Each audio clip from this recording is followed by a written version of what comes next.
Hey, it's your man Bont83 for Successful Convicts, and it is time for 4 o'clock count. We are running 5 minutes late, but rain, hail, sleet, or snow, 4 o'clock count happens. It doesn't always happen exactly at 4 o'clock, but just know that at 4 o'clock, get ready. Now, if you were like me, or if you're watching this from live in the prison, if you're like me, hey, many a times I was late to 4 o'clock count because I always kind of capitalized on that time where they didn't come always at 4 o'clock. So no, that was like one of the times around that time was one of the times you can go to the shower and catch the shower open. Hey, you don't have to stand in line and wait. And you can get that good shower, the one that had the good hot water. You know what I'm saying? But many a times I got caught in the shower during the count. They come through and they holler in the shower, 4 o'clock count. And I'll be like, oh, shoot, got to rinse off, boom. And I'm back to my room. Yeah, you see, I'm always got to be the brand. When you rocking a brand, you got to be the brand at all times. But yeah, late to 4 o'clock count again. Apologize to y'all because, you know, on this 4 o'clock count, I'm with y'all with me. So apologize for that. And as you see, got my ID 08168 or 08168 some people say some people say zero. Technically it's zero, but you know what I'm saying. You see how it was. Had my braids because when I went to the county, I told myself I refuse to get my hair cut. I'm gonna just let it grow till I get out. A little rebellious, a little angry. When you get sentenced, especially for your first time, to 151 months of federal prison custody, kind of like can have you pissed off, especially when you're young. I think I was 25. Actually, I was 25. Excuse me, I was 25 and then I turned 26 not long after. So, hey, spent my birthdays in the prisons. So, let's have a moment of silence, a brief moment for those who are now in federal custody in the FBOP, which is the Federal Bureau of Prisons, standing up for 4 o'clock count at this present moment.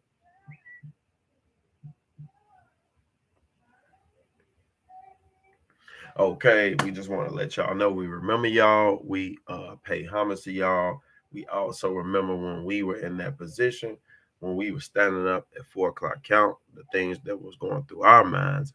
I know during 4 o'clock count, that was kind of like a time because you're sitting there, you waiting. Sometimes you will be engaging with conversation with your cellie, you know what I'm saying? Or sometimes you would just be sitting there, maybe looking out the window, maybe reading a book while you waiting, or maybe just standing there thinking in deep thoughts. And, I've done all of those during 4 o'clock count.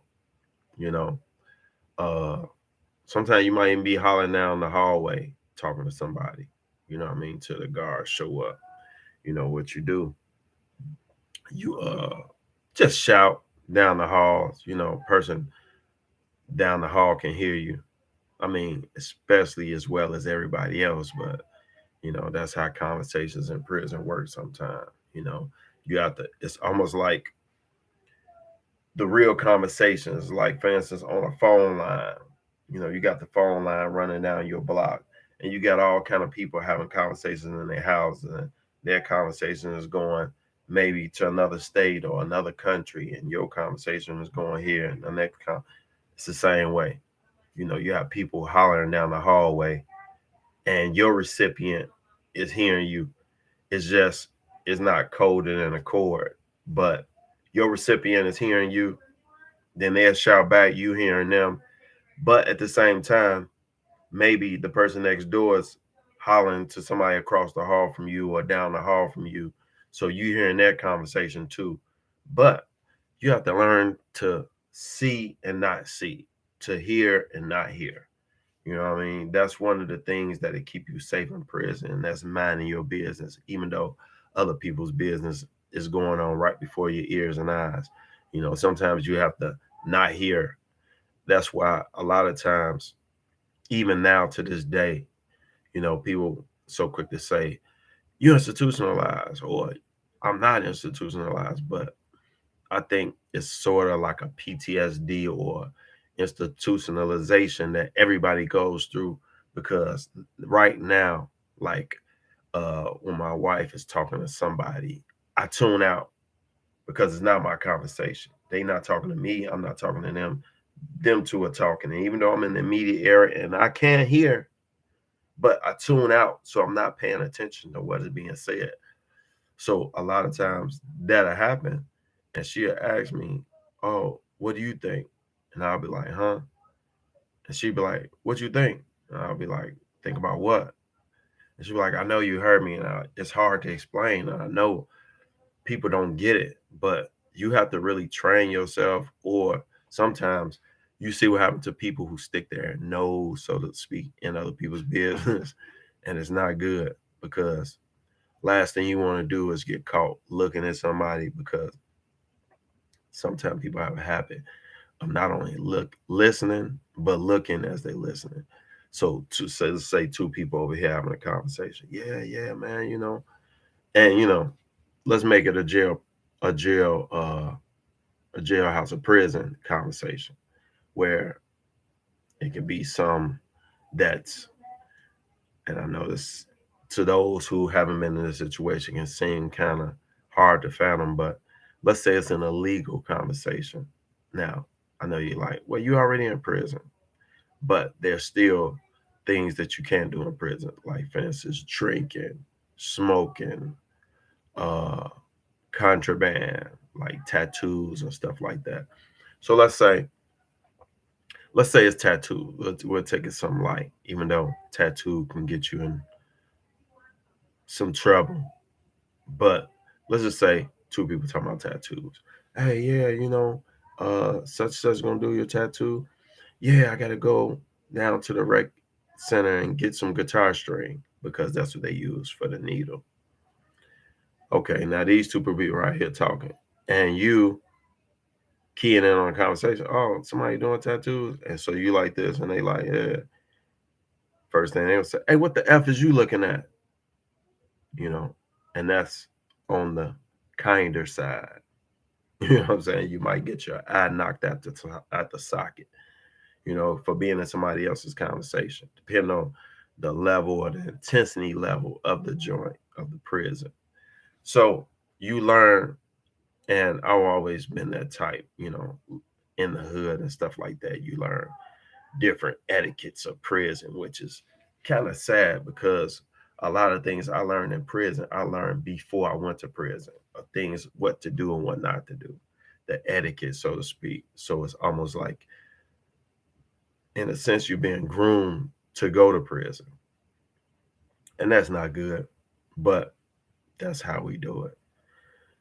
But long story short, I've conditioned myself to see and not see, listen and not listen. So a lot of times I have to remember that I'm a citizen now. So some things you see, like for instance, and this is on the extreme side, uh, domestic violence. You learn in prison not to get into other people's affairs. Like you might see somebody getting beat up, you might even see somebody getting stabbed up, but you mind your business. If you don't have nothing to do with it, if that's not your friend and you willing to possibly die from intervening and trying to help them, you leave it alone. You keep it moving. You keep walking, and you ain't seen nothing, you ain't heard nothing type of mentality. But on the street, you see a woman getting beat by a man, be it her husband, boyfriend, her significant other, or a stranger. God forbid something bad in progress or whatever.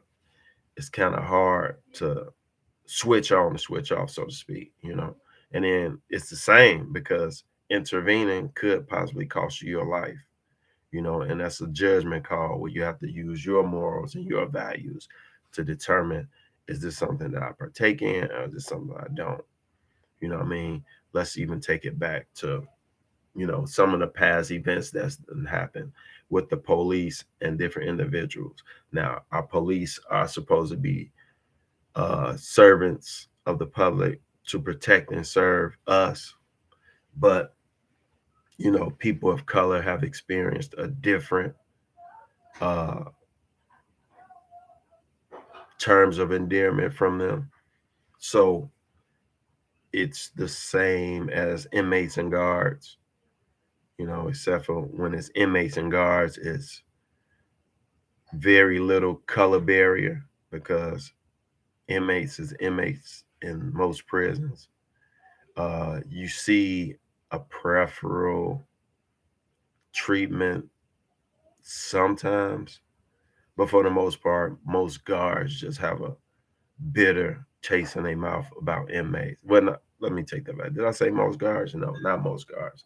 Some guards, but very, from what I experienced, not so much the color barrier. But out here it's different. Police see color.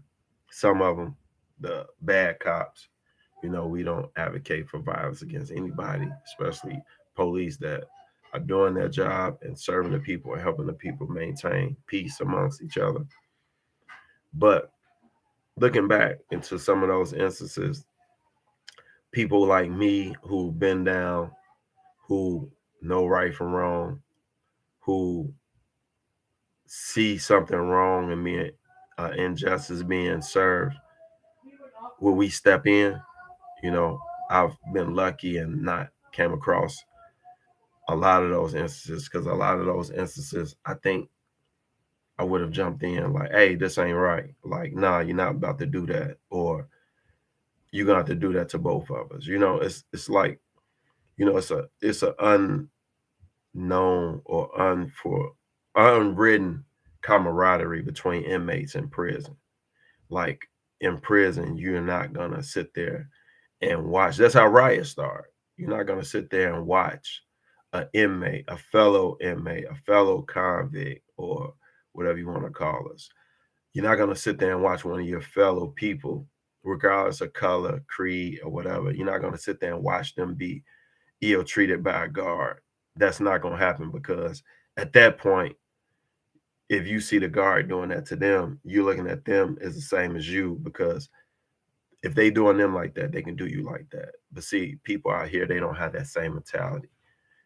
They would rather put out the phone and record it and say, hey, I see you beating them down and doing this and doing that. And instead of intervening and say, hey, same way that citizen, you're doing him, that's the same way you could do me. And we stand together, you're going to back off. I mean, you see it sometimes, but very rarely. You very rarely see it recorded, that's for sure. And I don't even know if it happens a lot, because in there is just, walkie talkies and not even nightsticks. It's walkie talkies and handcuffs, because they don't really have guns. Because if something was to happen and they got overpowered and that gun took, then it could be big trouble. But out here, it's guns, tasers, mace, all the type of stuff that really harm people. And people out here are soft and pacified, for the most part. Not everybody, and not everybody who's not been to prison is soft and pacified, but majority of society is soft and pacified and not willing to take a stand for what's right or for who's right. So, but back to the subject at hand, regardless of how you feel, because the reason I said that and wanted to make note of that was because I'm battling the flu right now. I don't know how I seem to caught the flu again, which to my the good part is the weather sucks. It's a winter storm right now. I think we're at a high. Let me see what the high today is. We had a high today in Minnesota of -1. I don't know if you can see that. It's kind of backwards, but -1 is a high, and tonight's low is -12.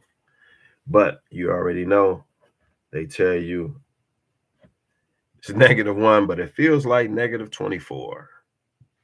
And I've yet to been outside today because, like right now I'm cold, but I can feel my collar when I'm sweating, lumps in my throat right here. But rain, sleet, hail, or snow, that 4 o'clock count cares about no one.